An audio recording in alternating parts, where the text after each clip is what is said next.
Okay, welcome everyone and good evening. Thank you for joining us on a chef's journey through the Alexander Valley. This is the second episode in a 6-part series that we are holding every Thursday at 5 o'clock Pacific time.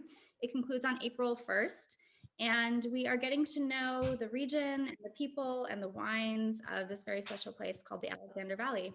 My name is Courtney Humiston. I am a sommelier and journalist. I'm based on the Sonoma Coast. And I would like to thank the Alexander Valley wine growers for organizing this and for inviting me to moderate this series. If you haven't already, I know I have, I think our other panelists have as well, please pour a glass of the very delicious Stuhlmuller Chardonnay. And please open the next two wines. I do recommend decanting the Robert Young Malbec. But get those red wines open. Hopefully you have them. If you didn't get a chance to order the wines for this tasting, be sure to visit the alexandervalley.org to order the wines for the next episodes in this series.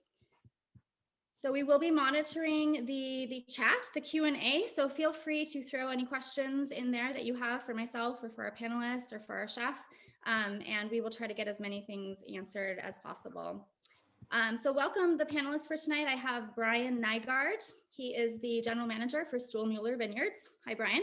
Hi, thank you. And I have Jim Ricards. He is the owner, farmer, winemaker, basically the J in J Ricards. Hi, Jim. Cheers, everybody. And then I have Robert Young II. He is the hospitality lead at his family's eponymous estate, Robert Young Estate. Hi, Robert. And then we have Chef Eliza Hinman, who is the chef owner at the very wonderful and locally acclaimed and famous Spinster Sisters in Santa Rosa. Hi, Eliza. Hi, everybody. Yay, Eliza. Hi, Jim. I just want Hey, I gotta thank you for having the special tonight. That duck leg. Eliza just got back from Santa Rosa. Oh, good. I'm so glad. We're excited to be able to pair with you again, Jim. Always fun.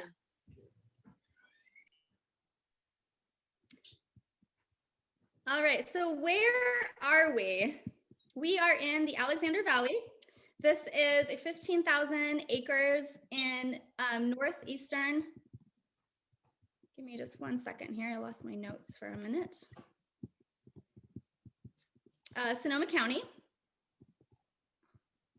So it basically extends from Cloverdale down to Healdsburg, following the Russian River Valley. And I'll never forget the first time as a young somm studying wine out in wine country when I drove through this region from Napa Valley over to Healdsburg. Driving through the Alexander Valley was truly one of the most breathtaking experiences of my entire wine touring career. It is such a special place. It's so beautiful. And you really get the sense here of the dedication to farming, the history, the family-owned vineyards. And what makes the wines from this area so unique, in my opinion, as a somm, is the structure, the backbone, the complexity that comes not just from fruit flavors, but from minerality, herbaceous flavors, savory components, minerality. It's a really unique and wonderful place.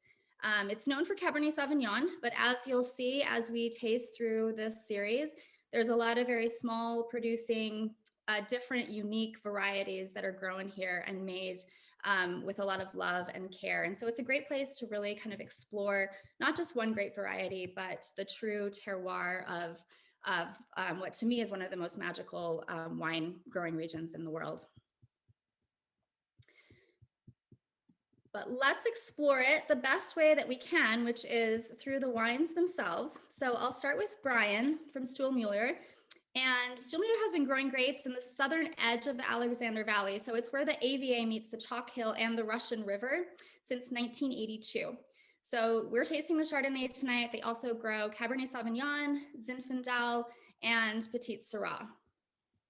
So Brian, with that, why don't you tell us a little bit about this very special vineyard and what makes this Chardonnay so complex and delicious? Thank you very much. Yeah, so I'm the general manager at a family-owned estate. We're grape growers and we make wine as well. the Stuhlmüller family purchased this beautiful piece of land in '82, and it's 150 acres of vineyards. We don't make all of that and turn all of that into wine ourselves, but we obviously have access to a good selection of the fruit that we know really well from the various pieces of land that makes up the Stuhlmüller estate. And as you said, we're in the southern end of the Alexander Valley. We're east of the Russian River, and the Russian River actually cuts right through, and it borders up our vineyard from our neighbors, basically. So the wine we're drinking tonight, I think, is a good example of what we're able to do with the various types of soil that we have and the grape clones that we use. And I think there's a interesting familiarity and also in this that the majority of it is the Gauer Upper Barn clone, but there's actually also quite a bit of the Robert Young clone. So, and it just goes to show how interconnected we all are, and how we very much obviously see ourselves as a part of the Alexander Valley. And I think that type of wine, we'd like to think, could only come exactly from there. We're not trying to make wine that are from anywhere else but what we have right in front of us. And I think it's a wine that, also coming back to how you explained the interesting element of Alexander Valley, it reflects exactly that. We would like something that has both structure, minerality, but also the lushness and the approachability of the fruit is something that we seek in the wines. These are wines that should be able to stand alone, but they are also, as we're seeing tonight, wines that definitely will benefit from a nicely cooked meal, as we certainly are having tonight. And I think there were already vines planted in the estate when the Stuhlmüllers bought it, and initially they were growing grapes only to sell. But then from the mid-90s and onwards, Fritz Stuhlmüller started the winery, and that's probably now what people refer to as Stuhlmüller. That's the red barn where our tasting room and where our winemaking takes place. So it's all estate fruit, and it's from the various types of soil that we have, made in a way that I think sort of reflects quite a unique winemaking style. So let's talk a little bit specifically about the winemaking of this Chardonnay, because I think what is so wonderful about Chardonnay is that you can have so many complex layers in the wine, and this certainly is a great example of that. So can you kind of walk us through a little bit of the winemaking and how you build so many complex flavors, textures, layers in this wine? I mean, there's certainly more elements to that, but obviously, going back to just starting with the vintage, because at any given time when working with wine, you can only work with what you have. And 18 in general, and I think some of my colleagues would probably agree with that, was a very good vintage. It was a vintage where quality and quantity sort of was quite aligned.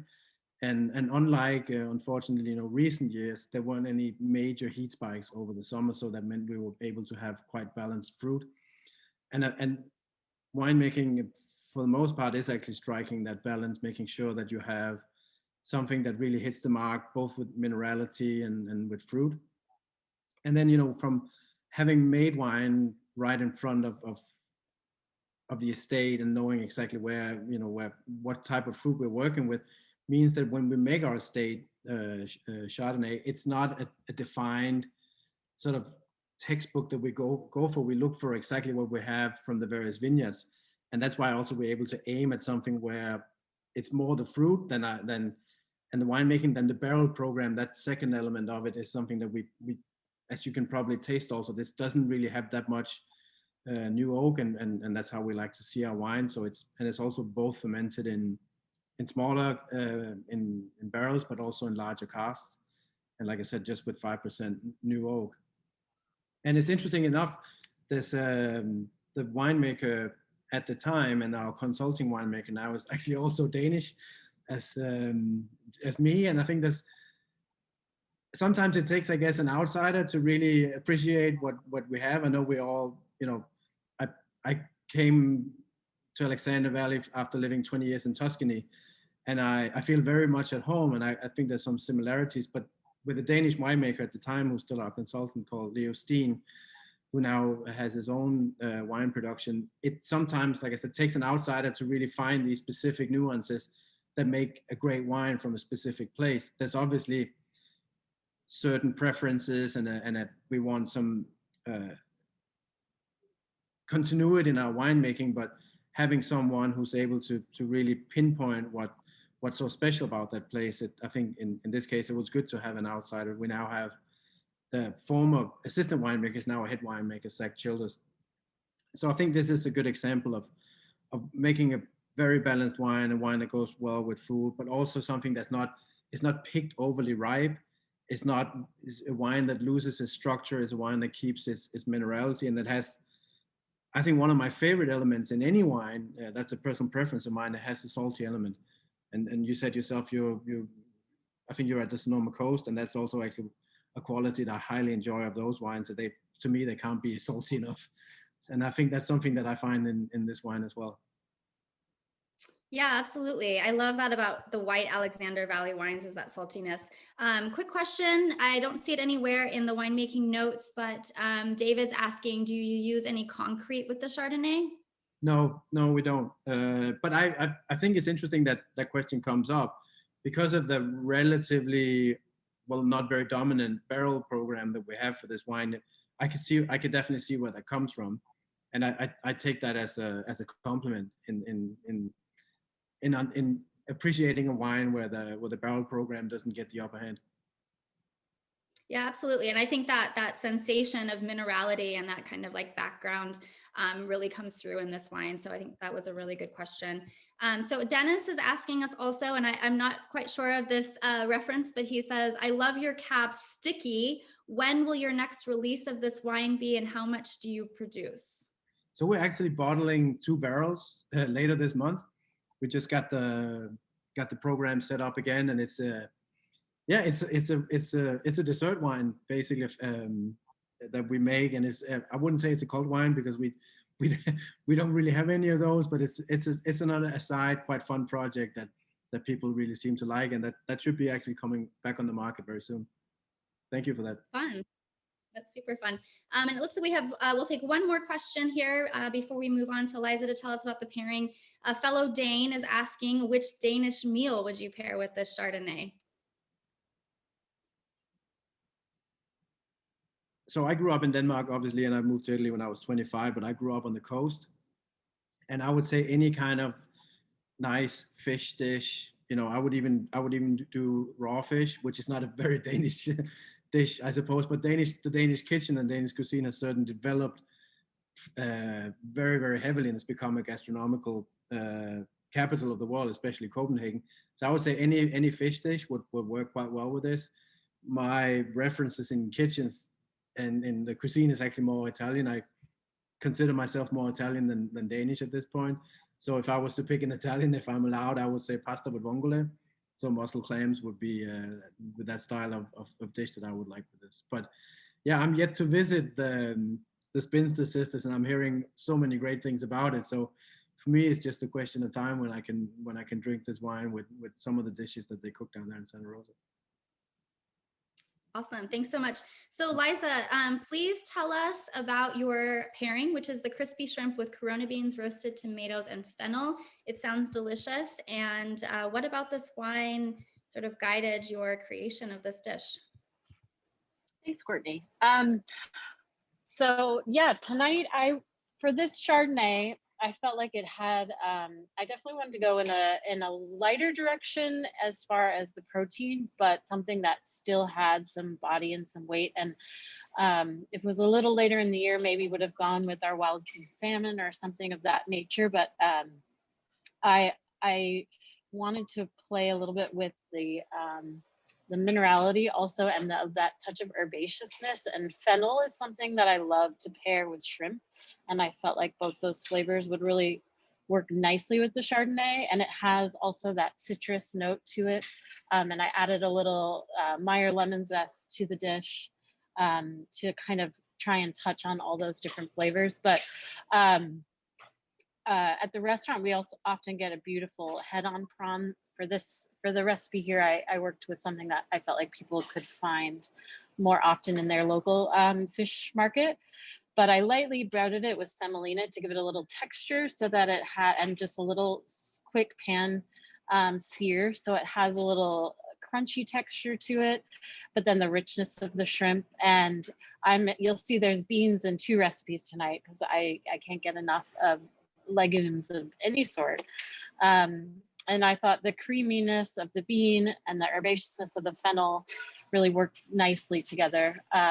And then I put a little touch of oven roasted tomato in there to give it a little more acidic lift and a little depth, because I think this Chardonnay has, it has some length to it. And so it could stand up to a touch of the deeper flavors from the tomato.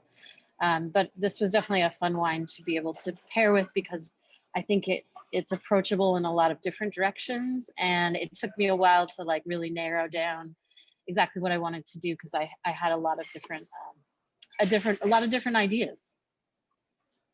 Yeah, I think there's a lot of directions you could take with this wine, but that sounds delicious. And I have a question here from Janet. She wants to know if she can substitute a fava bean or other large white bean for the Corona bean if I can't find it. Oh yeah, absolutely. One of my favorite beans is an Italian white butter bean, but you could use cannellini beans, you could use borlotti beans, kind of whatever your favorite. I tend to use dried at this time of year, but fresh beans and fresh fava beans when they came in, that would add a little bit of a greener note to it, but I think it would still work really nicely. Awesome. That sounds so good.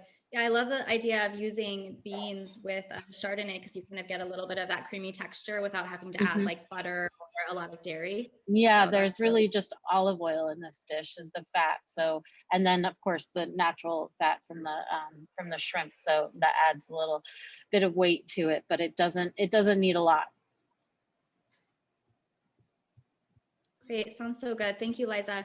So Absolutely. Real quick, Brian, tell us, where can we buy your wine and how can we visit you? Yes, so we're very happy to be open for visitations again. We're currently, as from this weekend, open just Saturday and Sunday. But from next week, we'll be open from Friday through Monday. We prefer if people make appointments, so we're sure that we can accommodate them also, given the guidelines and all the right ways of doing this in this current situation. And you could find it on our website.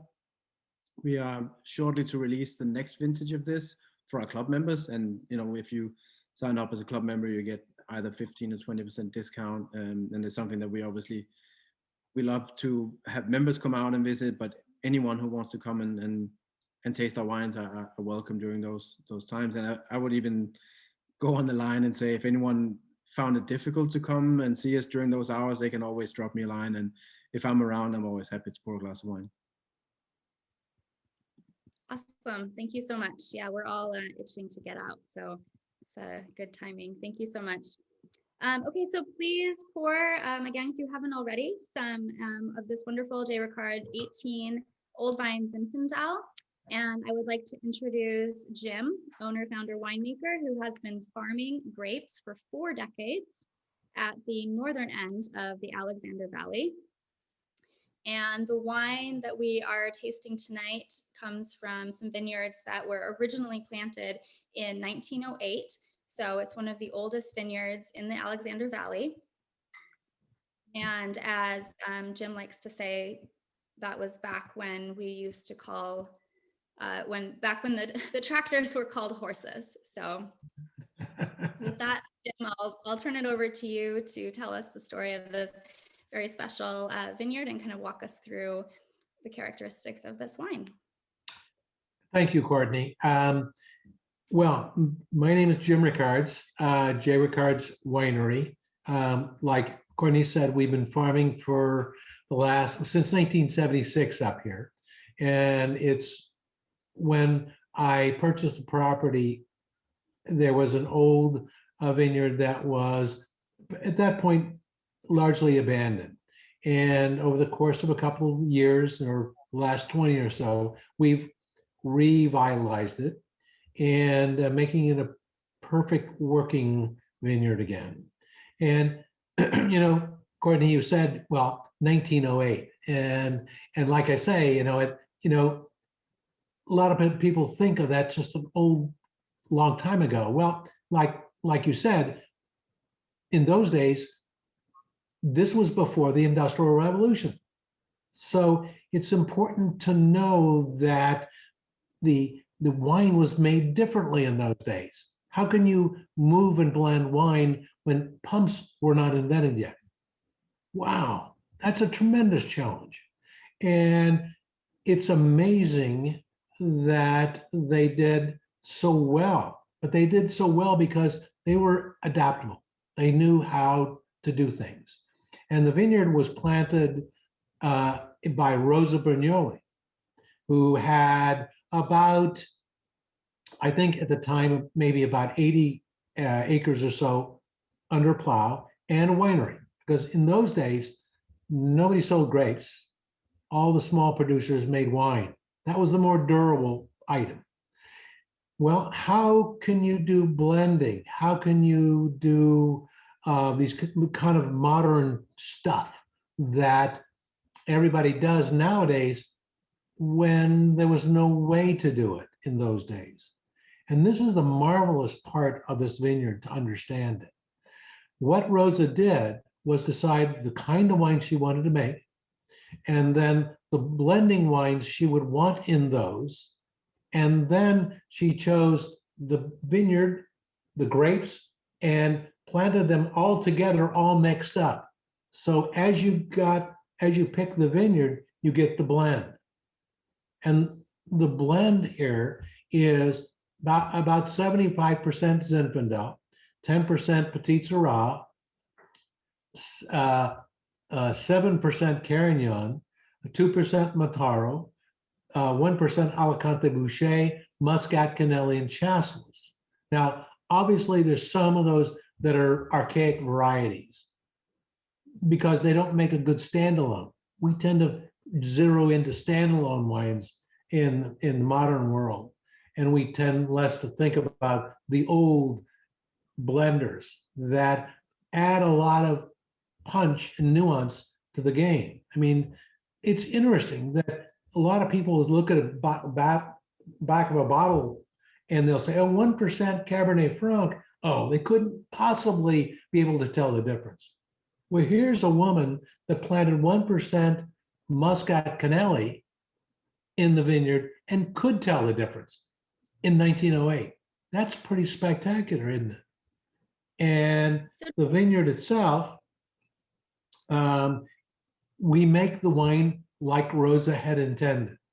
So, you know, every time I have a glass of this wine, I'm thinking, you know, this is what Rosa thought was a good drink of wine in 1908. Pretty amazing, isn't it? Cheers. You know? Cheers. So Jim, I wanted to ask, and for our audience who might not be familiar with the field blend, so the reason we call this Zinfandel on the label is because the law is it has to be at least 75% of one variety, but of course there are all of these other varieties in it. And I just wanted to ask you, Jim, are you continuing that tradition of the field blend by harvesting all of the grapes at the same time and co-fermenting? Absolutely. We make the wine as Rosa had intended. We pick it everything at once. And what's unique about this, and this is unique of Alexander Valley, there's several, 1908. Well, this is a baby next to the St. Clair vineyard that was planted in 1880 down the road from us. Sagazia Home Ranch is my neighbor, 1895. North of us is the Hemar Ranch that has vineyard that was planted all the way from about 1890 through about 1920. We're in kind of one of the oldest neighborhoods, if you would, of wine production, not only in Sonoma County, but perhaps California, and perhaps certainly the United States, and maybe even in the world. Sometimes, in Europe, it's common not to keep vines past 50 years of age. And here we have an old field blend vineyard that is allowed nowhere else in the world because of its nature. You can't say, well, it's this rose or Cabernet, this rose or Cabernet Franc or whatever, as they do in Europe. and that's pretty important. It's really an amazing spot in that regard. So Jim, what did the vineyard look like when you came in the 1970s, and what have some of your preservation versus rehabilitation efforts kind of looked like for this? I hate to, I'm going to pop a big bubble, a big lie. And the lie out there is that old vineyards produce better wines because the crop is smaller. And that's a lie. It's a lie because of this, is that when we're farming that vineyard, you're taking out substrate and energy out of the soil, grapes, right? And you're moving them someplace else, where you continually drag that nutrition away over the course of years, the vines become starved. And of course, their production is going to decline. They have to. I mean, nobody can produce something out of nothing. And that's what they do.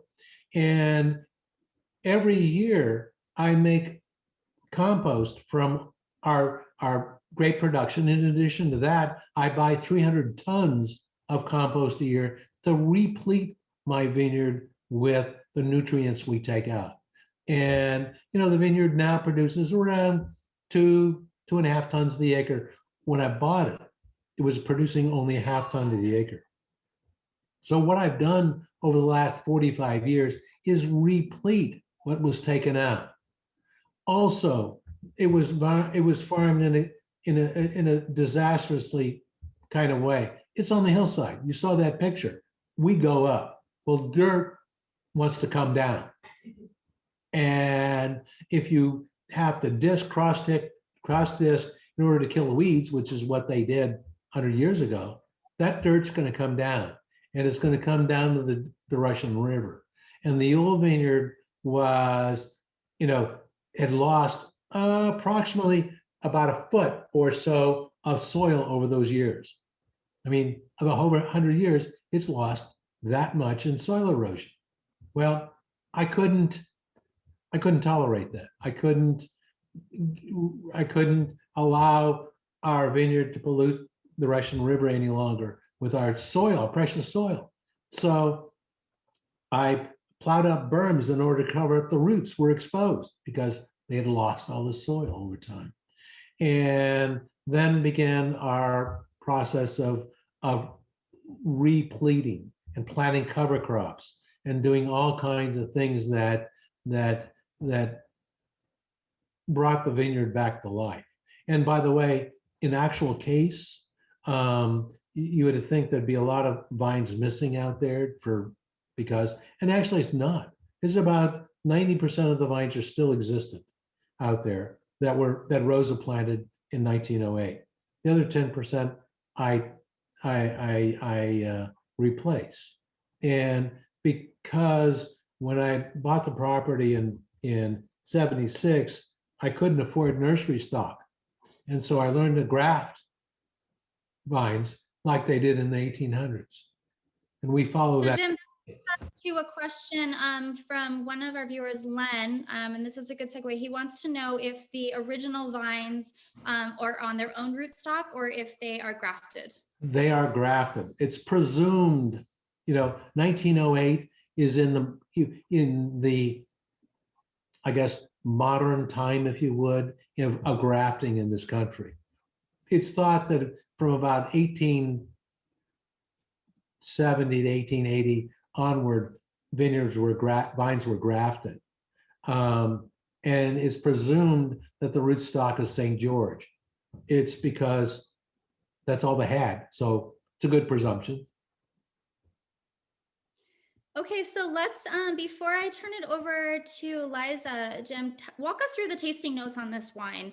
And if you can, since we talked about these different grape varieties, as we're tasting the wine together, maybe you could point out what you think some of these other more obscure grape varieties are kind of contributing to the characteristics of the wine.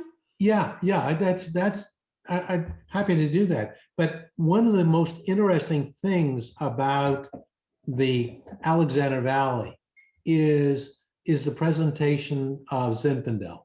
And Zin in the Alexander Valley has this beautiful sweet, spicy characteristic on the nose, kind of like spice cake. And I see that really prominent in this.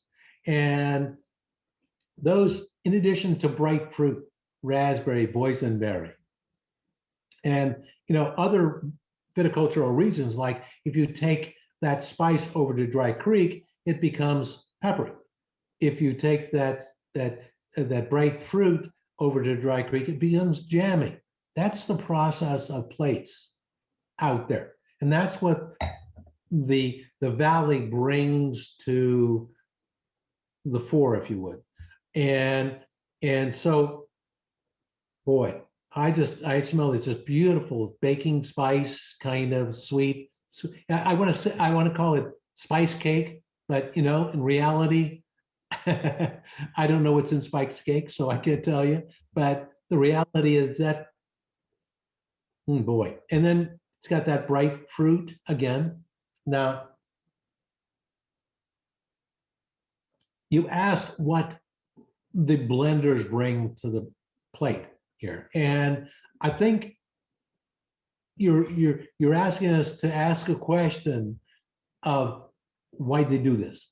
Why did they in 1908 add these different varietals? What were they trying to attain? I think I kind of know.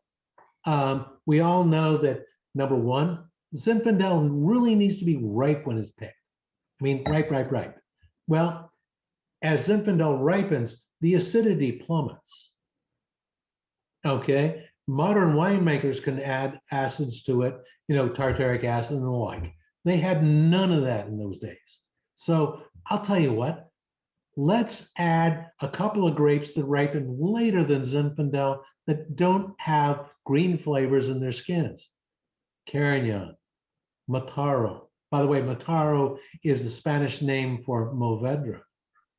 Okay, but the old timers around here never call it Mourvedre; they call it Mataro.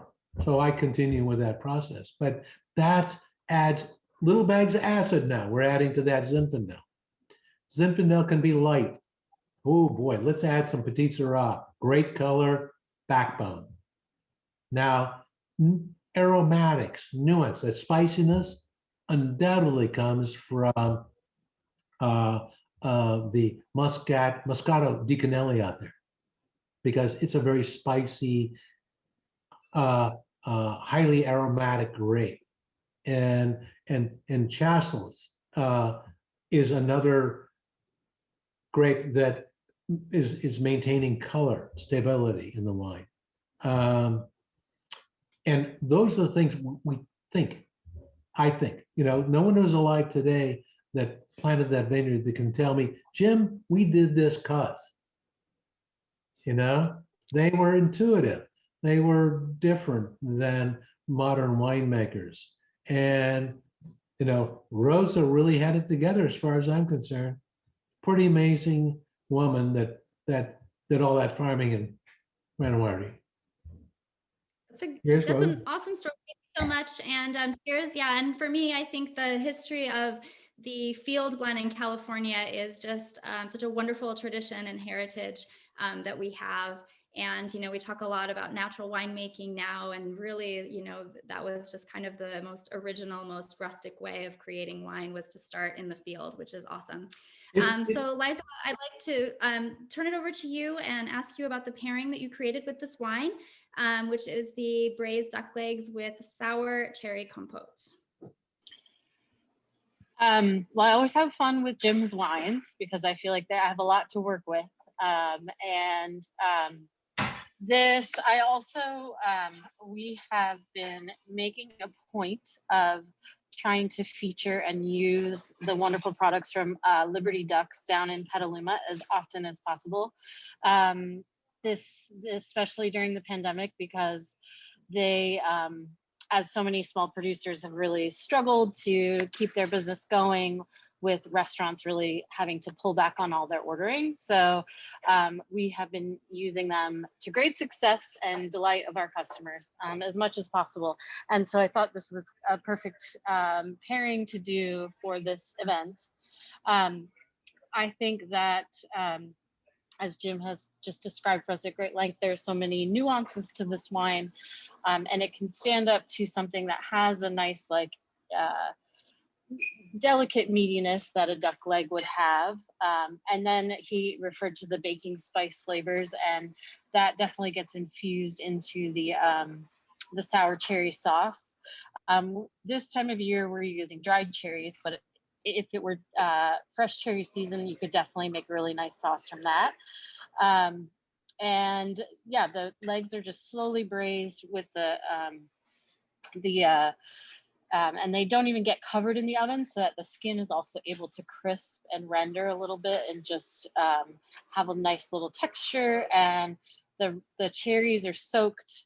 You could, if you want to sacrifice a little of the beautiful wine, soaked in that Zinfandel and then added to the sauce. So they add a little bit of a note to the sauce themselves. And tonight we did it with mashed potatoes and spinach, because I feel like you need simple, classic underpinnings for the richness of the duck dish. But it's definitely a fun one to pair with. Thank you so much. That looks delicious. And I love kind of playing up those sort of more red fruit flavors with the Zinfandel. Terry's asking, Liza, if you cannot source duck, would chicken be okay? And I would add, if so, how would you prepare it? Yeah, I definitely think, I mean, you could use duck whole chicken legs in a similar way and do a similar braise with them. They'll be a little more delicate, but I think that the notes that you add with the sauce would stand up. I think that a pork chop with a similar sauce would also be lovely with this dish. And I definitely think would have, you know, a nice, if you grilled it and had a little char to it, and then had that cherry sauce to it as well, I think it would also pick up some nice notes. But I mean, this wine, I think, just like the Strumuler and the Malbec that we're going to taste, they all have like a definitely complexity to them that you can find a lot of different great directions to go with them. Great, thank you so much. And Jim, sorry to catch you with your mouth with a bite, but real quick, can you please tell us how we can buy your wine and how we can visit you? Okay, first I got to say, Liza, that's a knockout. Okay, Eliza made it from Santa Rosa home here, and a record time. I have my dinner tonight, but that's cool. Good work. Good work. Thank you. Thank you. Yeah. And Spencer Sisters is always a favorite of ours. Got to tell you that. Anyway, where was I? Oh, yeah. Okay. You can get our wines from us direct. We're mostly direct to consumer. However, we invite anyone to come by and see us. You know, have lunch with us, bring lunch. You do a tasting, and with reservation, of course. And that's just email us reservations at jrwinery.com. Our wine page is www.jrwinery.com, and I would advise you to go there. We got a bunch of interesting factoids on there that are kind of nice to go through, at least for me anyways. And you know,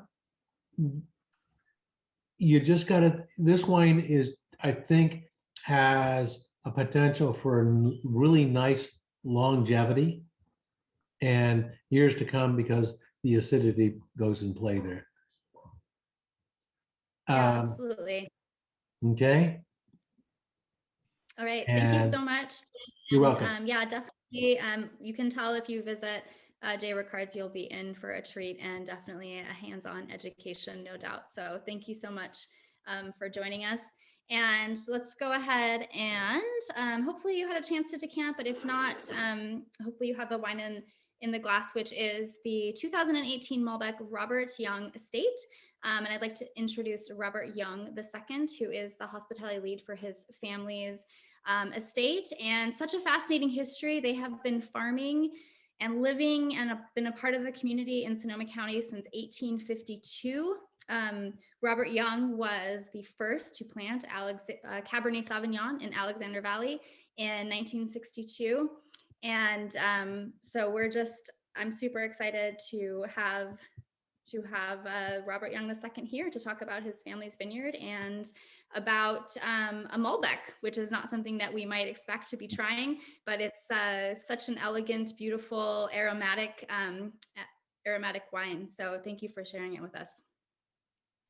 Hi, everybody. Like Courtney said, I'm Robert Young II, so I'm actually fifth generation of now 7 generations on the property. And the Robert Young, that is my grandfather. So I was named after him, and happy to carry on the family name. A little background on me: I grew up on the property, grew up working in the vineyards right behind me here. Started pruning, driving tractor, and then when I was old enough, 21, of course, got into the tasting room, the hospitality side. But I'd love to tell you, the family history and the story. So my grandfather, 3rd generation. My great-great-grandparents, the 1st generation, settled on our property back in 1858. And originally we were a prune ranch, as many of the growers were prior to the grapes. Healdsburg being one of the biggest prune towns in California back in the day. So we had prunes for 3 generations. My grandfather, he's the guy that came in 1963, one of the first guys to plant Cabernet here in the valley, what it's known for today. And really just started out with Cabernet, because it would come in or would be harvested just a couple weeks after the prunes were finished. So it was just a way he'd make some extra cash. Long story short, little did he know, he would make more money off his 14 acres of Cabernet than his 200 acres of prunes. So that kind of knocked it out the park, and that kind of set everything, going forward. After that, planted Chardonnay, and I'd say many of the vintners know us for Chardonnay, and there's a couple reasons. Brian mentioned one. So my grandfather, back in, I believe it was 1975, partnered with a winery called Chateau Saint Jean, and produced one of the first vineyard designated wines in the country with us. So on their labels, it would say Robert Young Vineyards, and that was a very big deal because they gave us credit for our quality of fruit. And then on top of that, just about 10 years later in 80, I think it was 85, my grandfather and my uncle Jim Young, the viticulturist vineyard manager, they developed their own clone of Chardonnay. It's called the Robert Young Clone 17. Today, it's the 2nd most widely planted clone of Chardonnay in the U.S. So that is a really big deal. He was an entrepreneur, a smart guy. He patented that vine, sold it to the nursery, so the vineyard gets a royalty today. But really after that, he was just a grape grower selling his grapes to others. And the winery didn't start until 1997. So we've been in business about 20 years now. Today, we're one of the largest family-owned growers here of premium grapes in Alexander Valley. 317 acres planted, and we only keep the best 5% for our wines. Off of that 5%, we produce 4,000 cases, all of which is sold direct to consumer today. So if you want to get your hands on them, you really got to, come out to our winery or, go on the website, call us. And that's about it for, our family history and our story. All the family lives and works here. So my dad, my uncle, and my 2 aunts, all 4 live and work here on the property. I'm one of 10 of the 5th generations that work here. My second cousin, Rachel, she's 6th generation. She's the assistant winemaker. So she knows more about the winemaking side of the business. I'm more sales, hospitality side, and I get to come up to this beautiful view and tasting room and host people every day. That's amazing, Robert. Thank you so much. And it's to me, it just is such an old world kind of model. Like we just don't see that very often in California, like so many generations farming and staying committed to the land and to the wine. So it's a really special story. Thank you. And so talk to us about this Malbec. And I will just mention really quickly for our audience that Malbec is kind of one of the lesser known grape varieties in Bordeaux. So even though it kind of, we've started to think of it as being kind of an Argentinian grape, it is actually one of the 5 legal grapes in Bordeaux. So it does make sense in this conversation.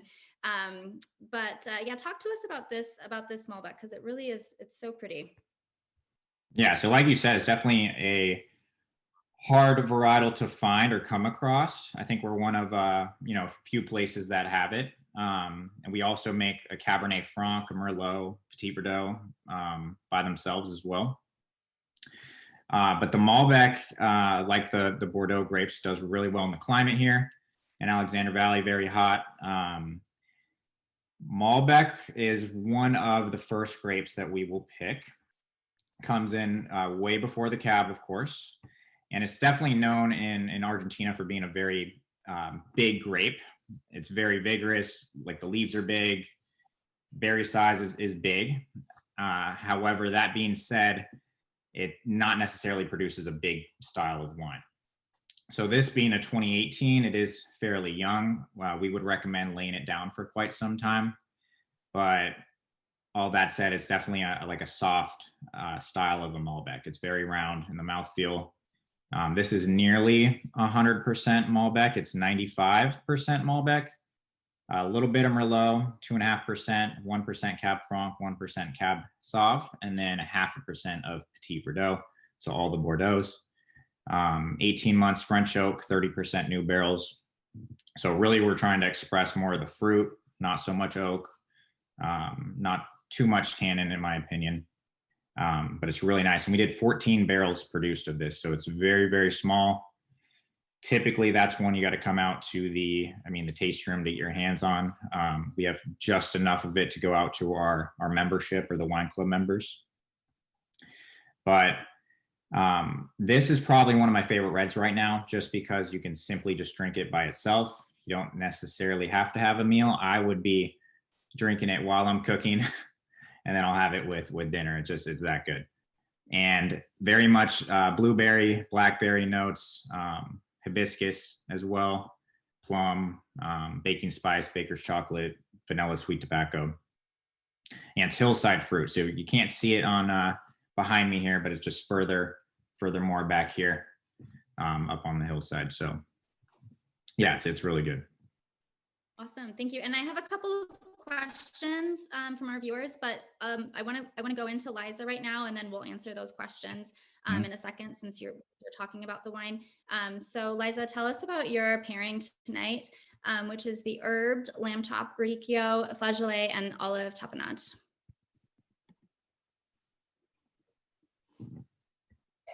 Oh, there we go. Yeah, so the Malbec, I wanted to do something that was kind of a little bit of a classic French pairing. You may find it skews slightly more Southern French, but I still thought it worked nicely with the wine. And Malbec is one of those varietals that I think just goes lovely with lamb. It stands up really well to the fat that you get from lamb and the richness that you can get from a lamb chop, and from a tiny bit of the char that you can get from grill. And I wanted to kind of play a little bit against and with the fruit in it, and add a little salty component as well in the black olive compote. But there's also a little bit of nut in there, which gives it a little bit of richness as well. And again, I have beans here because I'm such a big fan of beans, especially at this time of year when we're kind of in between vegetables, and I just think that beans can be really versatile and non-seasonal. And that, again, it adds some creaminess, but it's not just your standard mashed potato or something that might be a more typical pairing with it.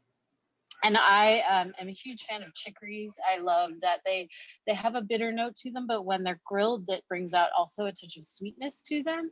And I thought all that as well would sort of play nicely with the richness of this wine, and kind of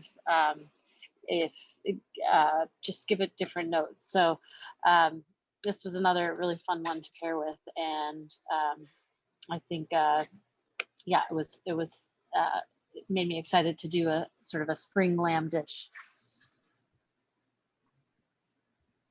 Looks so good. Thank you, Liza. Absolutely. So Robert, a couple of questions for you. David is asking, I have a 2012 Robert Young Scion Cabernet Sauvignon that I bought during a visit. When should I drink it? The ever elusive, when do I drink the wine? Yeah, our Scion, that's our Bordeaux blend, the flagship. You know, and that's a great question. That definitely depends, I'd say, on the year when you're going to drink it. I think with our Scion, I always tell people give that about 10 years. So it's, you know, it's kind of right on the cusp there, maybe wait a little bit longer. To be honest, though, I would rather open it up sooner than later. And I think right now it's probably going to be beautiful and amazing. I opened up I think it was a 2009 just recently, which was a really good year. And it was perfect. It was dialed in. So I think that 12, maybe just hold on a little longer. Perfect, thanks. And then another question, since this is from LaDonna, she says, since we visited 15 years ago, has the cave on the site expanded?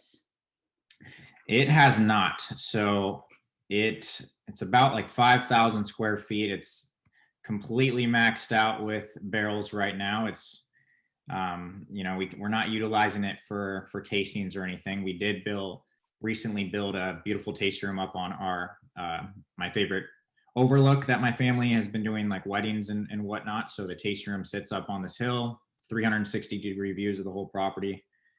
So that's kind of our newest addition. Maybe in the future, as production increases, we'll expand that. So. Perfect. And then the last question is the perfect kind of wrap up. Terry wants to know, is the Scion House open for tastings? Are you doing charcuterie pairings? So tell us about your hospitality options, and also where can we purchase your wine if we're not visiting the estate? Yes. Yeah. So yeah, we've been open for about 4 weeks now, I believe. Wednesday through Monday, just closed on Tuesdays. We're open 11 to 5 p.m. By appointment. We offer multiple different tastings. So our entry level is just wine. We do have a meat and cheese pairing with some dried fruits and nuts. And that's some of the smaller wines of our portfolio. And then right now we just added some charcuterie boards as well. So those can be added on top of the tasting. For those, we do need for all of our tastings, we do need an appointment. Same with the charcuterie boards, if you'd like to add those as well. But how you can get our wines is through me, through my team. So we're all direct to consumer. Please give us a call, which you can find on our website. It's www.ryew.com. That's for Robert Young Estate Winery. And we have plenty of outdoor seating, more than what was shown there in the photo. We can accommodate a lot of folks. So give us a call sooner than later, because our weekends are getting busy. Awesome. Thank you so much. Thank you. I just want to thank everyone for joining us today. And yeah, Sonoma County is a great place to be right now. The weather's beautiful. It's spring. My allergies are kicking off, so the flowers are exploding. Like, it's really it's a super wonderful place to be right now. So do come and visit us. A question about the recipes. So you can get all of these recipes, wine tasting notes, everything that we experienced today on alexandervalley.org. And also please check out the next few weeks of these series. So again, we're doing this every Thursday until April 1st. And I'll be here. I'll be joined by 3 different winemakers, vignerons, farmers, and another local chef who spent so much time and energy putting these beautiful pairings together. And so please do join us and sign up ahead of time, buy the wines, taste along, make the dishes. It's really a lot of fun, and I know I'm learning something every single time as well. So I just want to thank everyone so much, and cheers. Yay. And enjoy your wine, and we'll see you next week. Yay. Thank you, everyone. Thank you. Thank you so much. Cheers. Thank you, Brian. Thank you.